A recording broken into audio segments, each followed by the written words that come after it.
Hey everyone, this is Austin Schur here with We Write About Music, and today I'm speaking with Ben Harold of Ben Harold and the Rising. The band has just shared their all new album titled These Days, and I am super excited to talk all about it.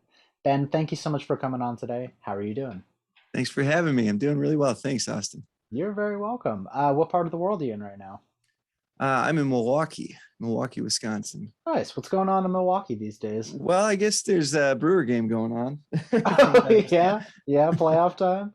Yeah, yeah. I'm not much. It's cold. It's rainy. It's kind of October in the Midwest. All right. Basically, what you get. Well, didn't come here to talk about the weather. Definitely want to talk all about the music, so let's hop right into it. As I was saying just before I hit that record button, I've listened to These Days a couple times through now, and I've loved it on each listen. Each song is super unique, and it really just like put a smile on my face by the end of both listens. What I want to kind of kick things off here and know about is there an overarching message of what it's about? And if you could just give a background to everyone listening. Yeah. I really wanted to tell stories. That was the goal behind the songwriting. I wanted to write some narratives, and I kind of challenged myself to do it. I wasn't sure what that meant or what it looked like, but I kind of figured the starting place would be to just start talking to people and meeting as many people as I could, and or just really getting in depth with the people I knew. And so what happened over the course of a few months was really getting to know some people I didn't know, sitting and digging into some backstories of people that are really close to me, and kind of what brought them to the point in the life where they were.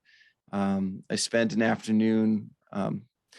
It wasn't really, and it was strange because it wasn't really. Some of these weren't really planned out. It wasn't like, hey, I'm going to go meet with a person with the intention I'm going to write a song.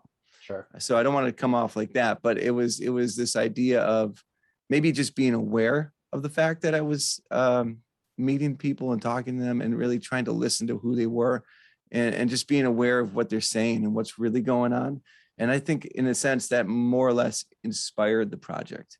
And then as it developed, of course, COVID hit, and we were going to go into the studio in spring of 2020, and I think Great we played timing. our it's horrible. Yes, We had played our last. We had played a show right before we were going in the studio. I think we played on like March 14th, and then everything that at least in Yikes. this area shut down on the 17th. And so the whole plan went into whack, and with that, our process completely changed, and it gave us time to really think through what we had. I think we wound up writing about 18 songs total, Wow. Okay. and then it allowed us to kind of whittle down what we felt like really fit together well. And in the process of all that, trying to decide what this album was about and seeing what it was about, it was clear that like the title just came to us these days. It was written in such, not just COVID itself, but prior to that, Black Lives Matter movement, and there was seeing the scourge of racism in like Charlottesville, and and Absolutely. and, and like it just was one thing after another. This kind of covered that whole span, and there was just so much there to get off the chest that I think writing these stories meant that we could do our little part in kind of bringing attention to it. That's a great backstory. And I actually want to touch on one of the things that you said about the writing process of it. Now, when you say that you went out to meet people and talk people, do you mean just to like gather life experiences to have something to write about or something to go back on, or how exactly do you mean on that front? Yeah, not even that. I was never planning on writing anything from any of the people I spoke with. Okay. Um, Just I kind of really living your life. And I mean, not necessarily that it was manufactured in any way, because there's so much music out there that's fake stories and right. just like what's the buzzwords that we can throw in. But I think just kind of living your life and letting those experiences rack up, like you can't write something from the heart if you're not out there talking to people and living. Right. It'd be a little hypocritical. And I think Exactly. I love the writing of Bruce Springsteen and Tom Sure. Petty, and and the, you know, or listen to Dawes. There's just this storytelling component, but it's a very genuine and authentic. It puts you into the place of the people they're talking about. So it's clear that there's a connection between them and other humans. And I don't think they do it, or they did it to write music. I think it's just who they are. And I think I've always tried to challenge myself to say, like, who am I as a person? And if I'm a type of person that says, you know, you need to be good to people, you need to know who they are, you need to walk a mile in their shoes, then I better be the type of person that's willing to go out and meet people where they are. And I think for me, it was really just trying to keep the eyes open. I just kind of always do this. I mean, honestly, it is who I am in a ways. I've always tried to make sure that if there's somebody that has a story and seems like they need to be heard, that I'm going to try to be the first person that drops everything and listens. And maybe I can't do anything about it. And usually I can't. Sure. But if I can be there in that moment, and I can relate to them a little bit in that moment, and I can at least have somebody for them to get something off of their chest, then that's something. And I think in the process of all of that, you can't not be inspired to be moved, to relate in some ways, but then also to as a musician, write and share that with everyone you can. And so I think that's really what happened. Is, as I look back at it, so much of it was people I met just coincidentally coming out of a photo shoot. Sure.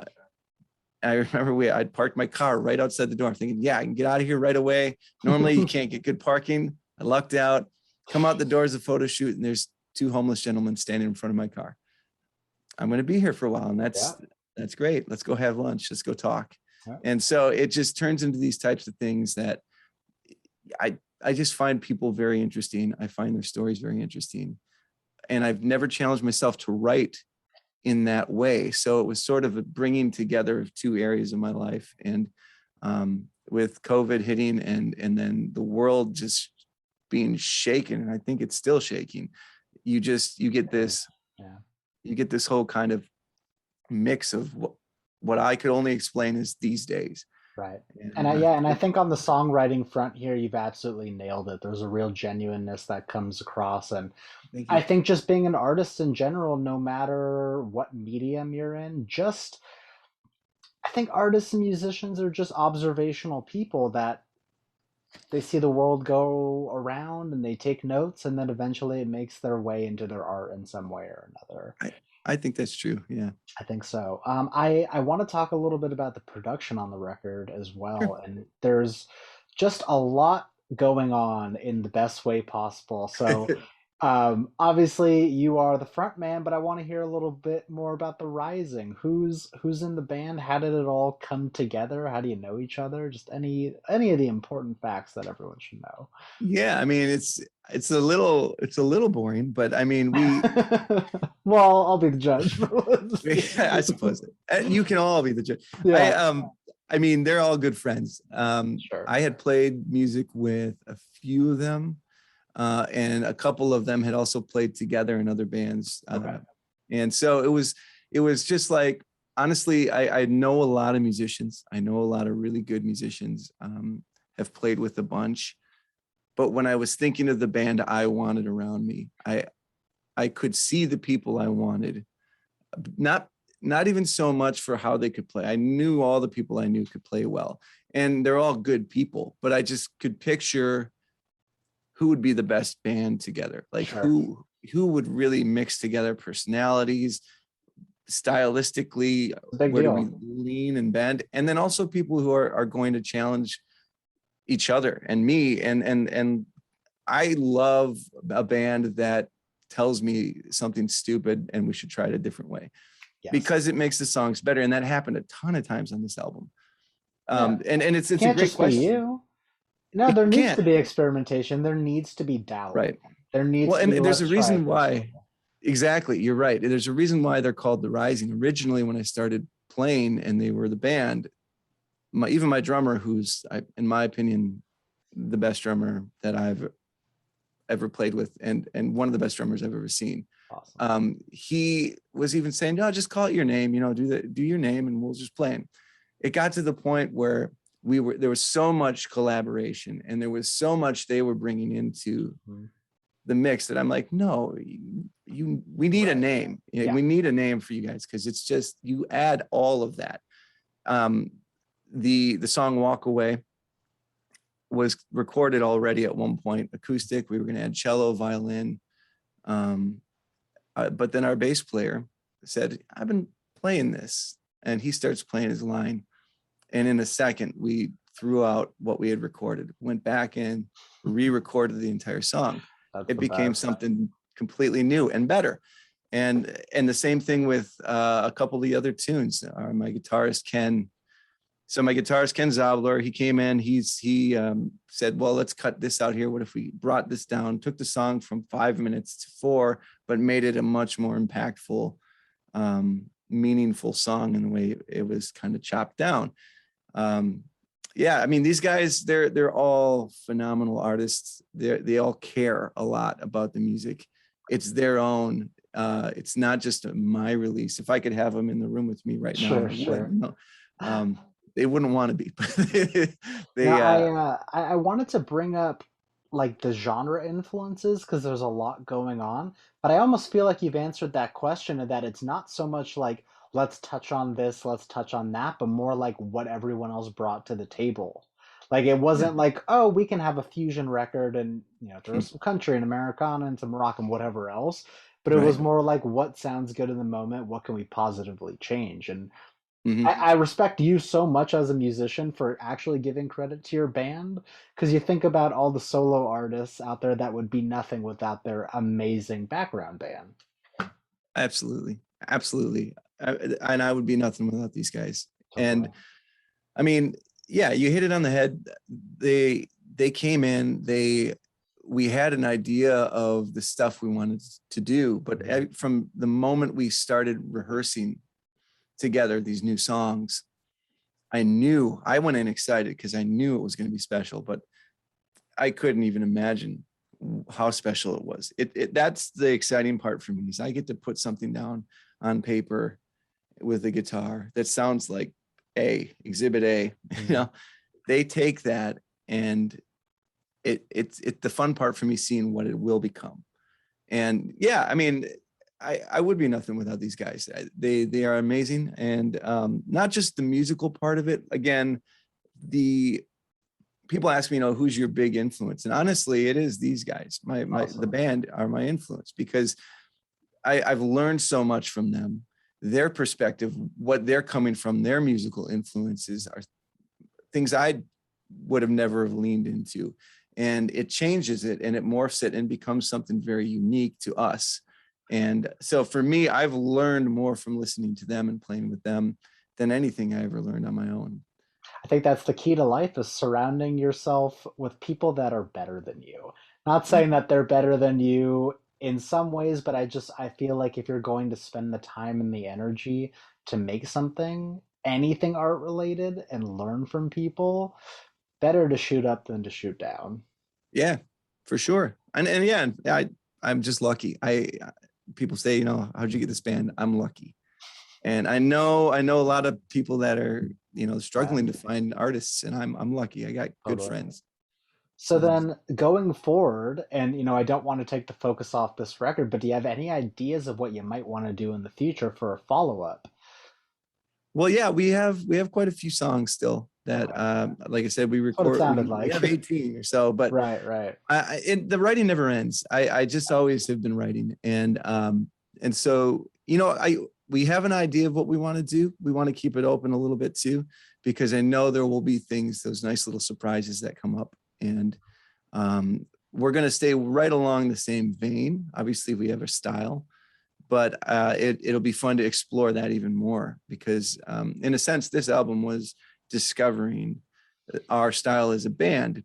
The previous album I had put out, called Solace, in 2019, was largely a solo project. Sure. My drummer was playing on that one as well, but at the time, the rest of the band was, we brought in friends that would play the parts, and we still do a lot of those songs, and it was really good. But even the way we do them now with this band, are a little different than how I recorded it on the first album. So we're kind of just now going like, this is our style. This is who we are. Yeah. We're treating this like it's a debut album because for the band, it really is. And then Totally, it's, totally. let's develop that more. Let's jump on that vibe that we found, and let's see what else we can come up with, because we're really excited about it. And we like the way it sounds. We enjoy making the music this way. So Awesome. yeah, it's just more of it and develop it and see what comes out of it. All right, so tell me this then. As people start to listen to it for the first time, as release day approaches, is there something that you feel that you want the music to reflect about you or say about you as people listen? Not necessarily. I mean, my favorite thing about music is when people get something that reflects about themselves in the Mm-hmm. music, Mm-hmm. Yeah. and that's what I like to listen to music for on my own. So my hope is really for people to think, what is this saying to me, and how can I relate to this? And I think that was part of the idea of writing a narrative style, was if you're telling a story, you might be telling a story about one thing, but it means something completely different to somebody else. And I love that, because that's what songs do. I had played one of the songs at a Ronald McDonald charity house thing, and a woman came up to me afterwards and she was crying, and she was explaining to me what this song meant to her. And it was one of the new songs, and it was completely different from what I had written. Sure. As far as my intention for what it meant. But it didn't matter. That's the because best. in that moment, what the song meant was what it meant to her. And to me, that means more than anything else.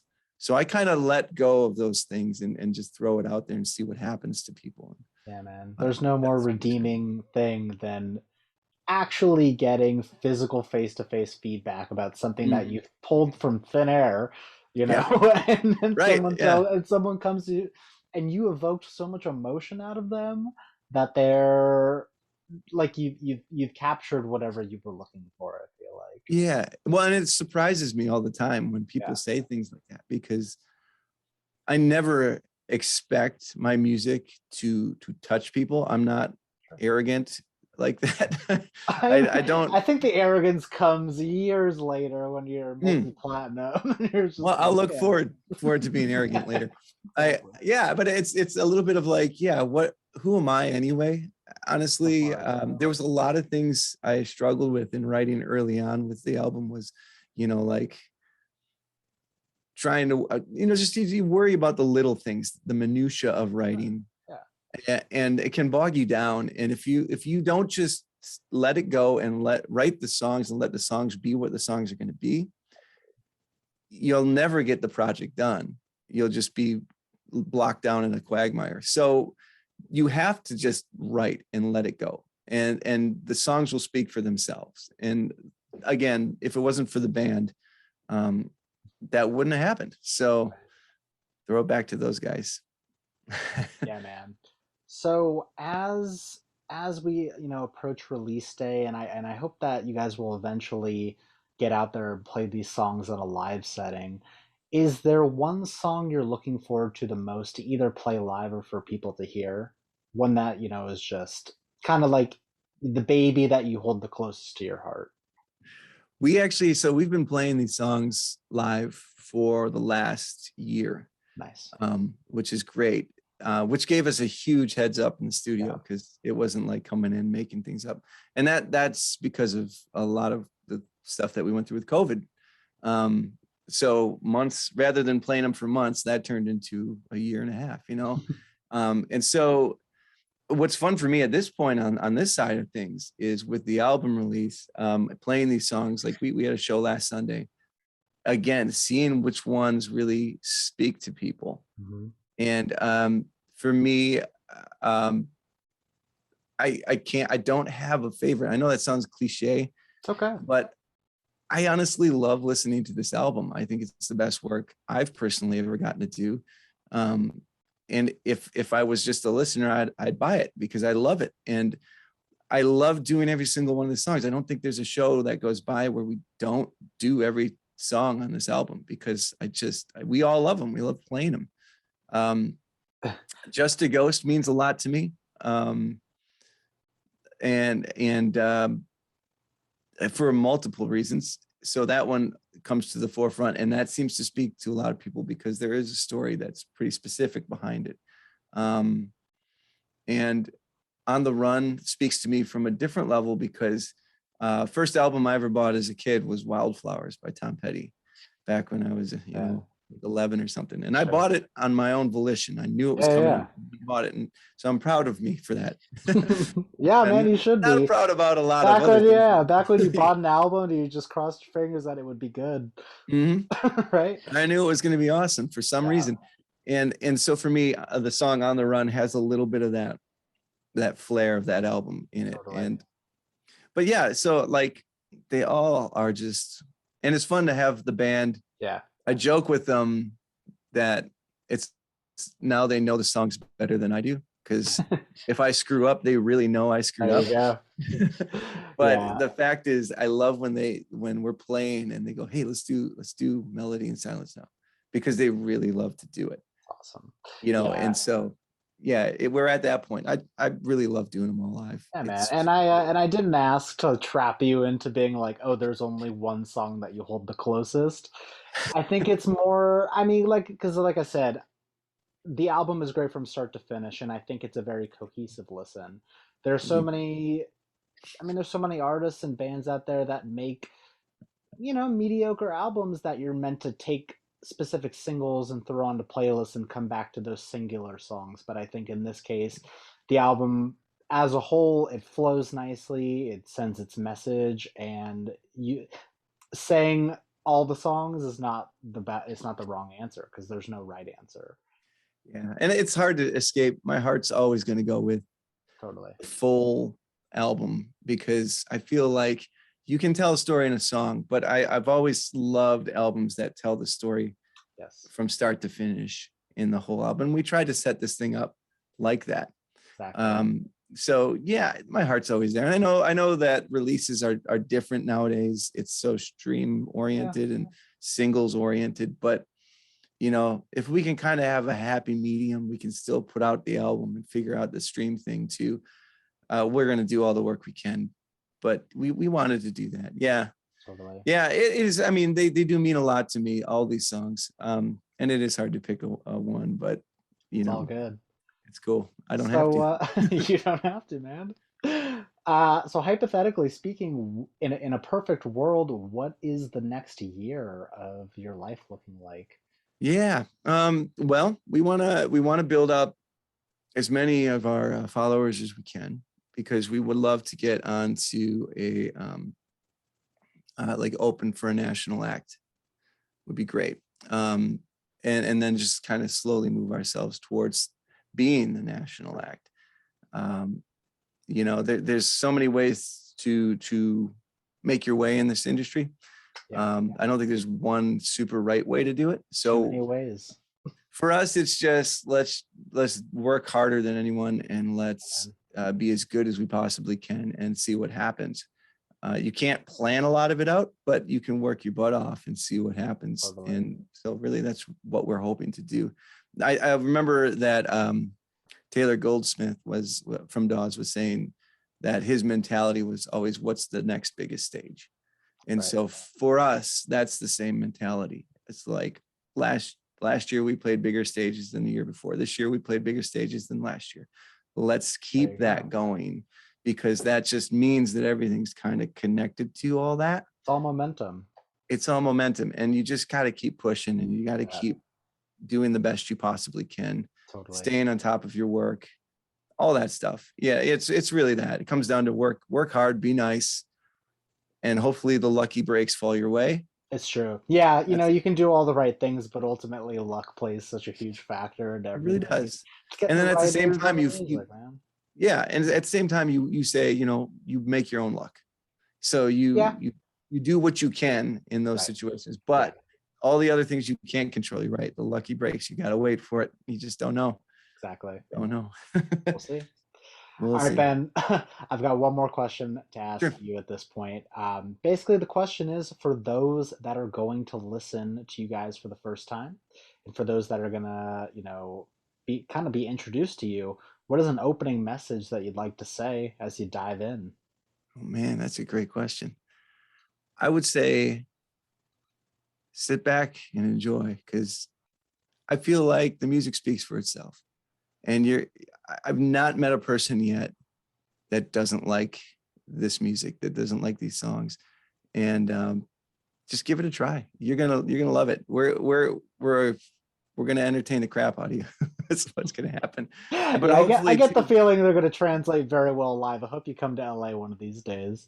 I got my little Oh Cali man, cup right there now. you go. I I noticed was out in LA about a that. month ago, actually. Oh, So all right. mm, Awesome. Well, I think that's a perfect opening message to all that are going to listen. And for those that are on the fence, let me tell you, these days, at the point that this comes out, will be out. Give it a listen. Give it all the streams. Follow Ben Harold and the Rising. They're legitimately amazing musicians, and I mean that. thank you. And I just want to thank you so much again for your time and that your great in depth answers. It really means a lot. Hey, thanks for having me on here, Austin. I really appreciate it. You're very welcome. I hope you have a great rest of your day, and we'll Thank you. keep in touch. Sounds good, man. Take Thanks. care. Bye bye. Peace.